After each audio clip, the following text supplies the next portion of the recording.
there is one very important aspect which must be remembered while writing Kc and Kp,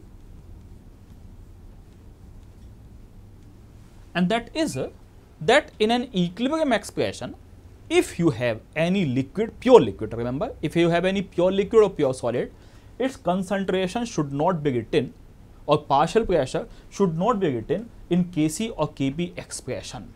Highly important, remember this for always. Example, you have got one particular reaction A plus B in equilibrium with C plus D, like this. We assume that A is a gas, B is a liquid, otherwise assume it to be pure solid here. B is a pure solid, C again is a gas, and D is a gas. If we have such type of equilibrium, write Kc for this.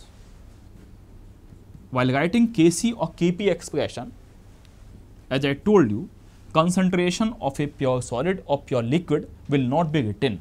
So Kc becomes equal to concentration of C into concentration of D upon concentration of A only. B will not be considered. Similarly, if we write Kp for this, Kp for this will be equal to partial pressure of C into partial pressure of D upon partial pressure of A. Got it? Case is concentration of pure B, means in this case solid, pure solid or pure liquid, is considered to be remaining constant. And if it remains constant, there is no use of writing it here, because this system is not going to get affected by the change.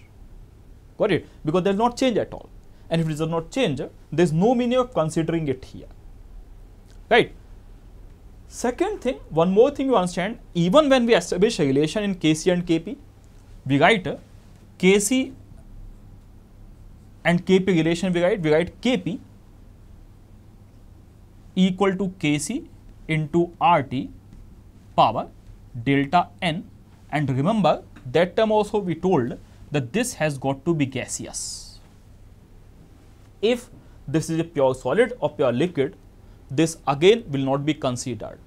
So for this particular reaction, delta Ng here will not be taken as 0, 2 minus 2.